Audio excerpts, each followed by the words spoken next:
செவ்வாய்க்கிழமையான இன்று அடுத்து நாம் காணவிருக்கும் கோவில் திருவிடைக்களி நாகப்பட்டினத்தில் அமைஞ்சிருக்கு இந்த கோயில். இந்த கோயிலில் முருகப்பெருமான் ரொம்ப ரொம்ப சிறப்பு வாய்ந்தவராக இருக்கார். அதை பற்றி பார்ப்போம் வாங்க. திருச்செந்தூர் சூரனை வதம் செய்வதற்காக பணியில் இருந்தார் முருகப்பெருமான். அப்போது சூரனின் இரண்டாவது மகன் ஹீரண்யாசூரன் பித்ரு கடன் செய்ய வேண்டி போரில் இருந்து பின்வாங்கி தரங்கம்பாடி கடலில் மீன் உருவம் எடுத்து மறைந்தான்.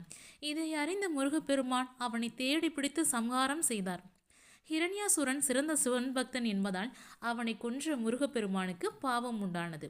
அந்த பாவத்திலிருந்து விமோசனம் அடைவதற்காக தரங்கம்பாடி அருகில் உள்ள சிவாலயத்தில் குரா மரத்தடியில் அமர்ந்து தவம் ஏற்றினார். இதையடுத்து அவருக்கு பாவ விமோசனம் கிடைத்தது.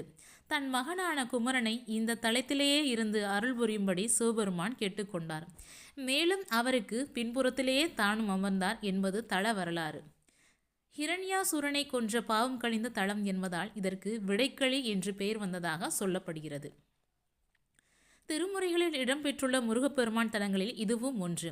முருகனின் திருவிளையாடலில் நடைபெற்ற அறுபடை வீடுகளை தவிர அவருடைய காலடிப்பட்ட 2 தலங்கள் தான் இருக்குது. அதில் ஒன்று வள்ளியை மனம் புரிந்த வள்ளிமலை, மற்றொன்று பாவ விமோசனம் பெறுவதற்காக முருகன் தவம் இயற்றிய இந்த திருவிடைக்களி அப்படின்னு சொல்லிட்டு இந்த ஊரும் சொல்கிறாங்க. முருகப்பெருமானை சிவன் வழிபட்ட குரா மரத்தடியில் அமர்ந்து ராகு பகவான் முருகப்பெருமானை வழிபட்டிருக்கிறார்.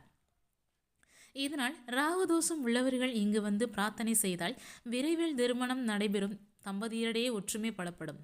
நவகிரகங்கள் இல்லாத இந்த ஆலயத்தில் முருகப்பெருமானே நவநாயகர்களாக இருந்து அருள்பாலிக்கிறார்.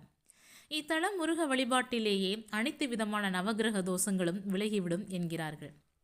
இத்திருத்தலத்தில் சர்வமும் சுப்பிரமணியம் என்ற வகையில் பிரதோஷ நாயகர், சந்திரசேகர், சோமாஸ்கந்தர் என அனைத்து மூர்த்திகளிலும் வலது திருக்கரத்தில் வஜ்ரவேலுடன் சுப்பிரமணிய சுவாமி சொரூபமாக காட்சி தருகிறார்.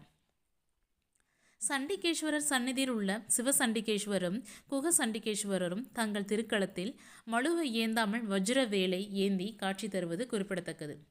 இந்த ஆலயத்தில் 16 விநாயகர் மூர்த்தங்கள் இடம்பெற்றுள்ளன. பொதுவாக கோவில் கொடிமரத்தின் அடியில் விநாயகர் மட்டுமே காட்சி தருவார்.